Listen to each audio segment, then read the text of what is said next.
لوگ بے حیا کہہ دے، ممکن ہے میری اس گفتگو کو سن کر، لیکن واللہ بے حیائی کی بات نہیں کرنے چلا بلکہ دل کا درد پیش کرنے چلا ہوں۔ کوئی بے حیا کہے تو لاکھ کہہ دے، اس لیے کہ شوق نہیں ہے، مجبوری کہلوا رہی ہے۔ جو کہنا چاہتا ہوں، آج ہمارے نوجوان جس فعل بد میں سب سے زیادہ گرفتار ہیں، زنا سے بھی زیادہ،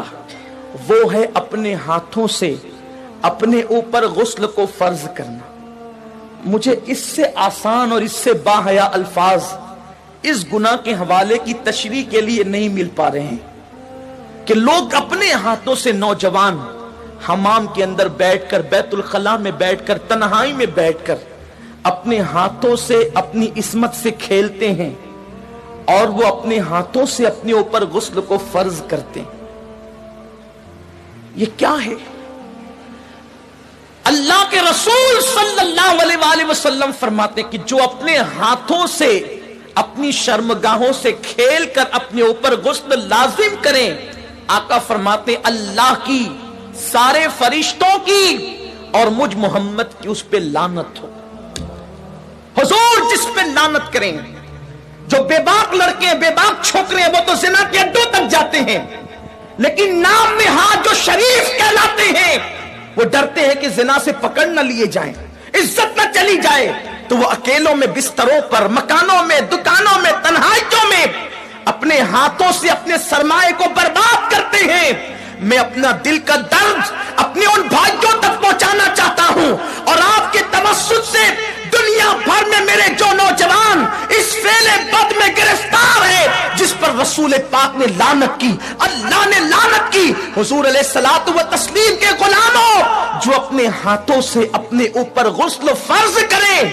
قیامت کے دن ان کو زانیوں سے زیادہ سخت عذاب دیا جائے گا، زنا کرنے والوں سے بدترین عذاب ان لوگوں کو دیا جائے گا۔ اور میرے آقا علیہ السلام فرماتے ہیں قیامت کے دن کچھ لوگ ایسے ہوں گے جن کے ہاتھ حاملہ ہوں گے، ہاتھوں پر حمل کے آثار ہوں گے۔ صحابہ نے عرض کی یا رسول اللہ، لوگوں کے، مردوں کے ہاتھ حاملہ ہوں گے؟ آقا فرماتے ہیں ہاں، جنہوں نے اپنے ہاتھوں سے اپنے اوپر غسل فرض کیا ہوگا، اشاروں کی زبان میں اس کا مفہوم عرض کر رہا ہوں، قیامت کے دن وہ اس حالت میں اٹھیں گے کہ ان کے ہاتھ حاملہ ہوں گے۔ اور یاد رکھنا، ایسا کرنے والے ان کے چہروں پر پھٹکار برستی ہے،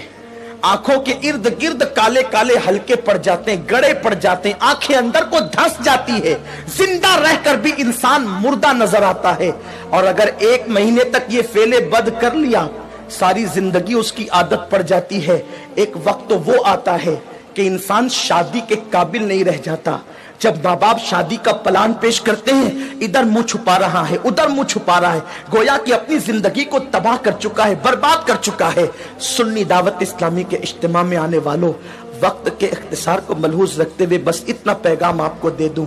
اگر آج سے پہلے کسی نے اپنے ہاتھوں اپنے اوپر غسل فرض کر کے حضور کی لعنت مول لی ہے، اللہ اس کے رسول کی لعنت کا وہ شکار ہوا ہے، اللہ اکبر، تو وہ آج اس سنی اجتماع میں سچی توبہ کرے، اس لیے کہ توبہ انسان کی زندگی کو بدل دیتی ہے۔ یہ توبہ ہی ہے جس نے فضیل ابن عیاض کو اولیاء کا تاجدار بنایا، یہ توبہ ہی ہے جس نے بشر حافی کو بغداد کے میخانے سے نکال کر کعبے کا مجاور بنایا اور 2 لاکھ حدیثوں کا حافظ بنا دیا۔ یہ توبہ ہی ہے جو انسان کو بہت بلند مرتبے تک لے جاتی ہے۔ آج سچی توبہ کر لیں، اس لیے کہ توبہ کرو گے نجات پاؤ گے۔ ایک حدیث پاک کا خلاصہ اختصار سے اور اپنی گفتگو تمام کروں، جب بھی ایسے گناہ کرنے کو دل چاہے تو اس وقت اتنا سوچنا کہ اللہ دیکھ رہا ہے، اگر یہ سوچ کر کے گناہ چھوڑ دیا تو زندگی کامیاب ہے۔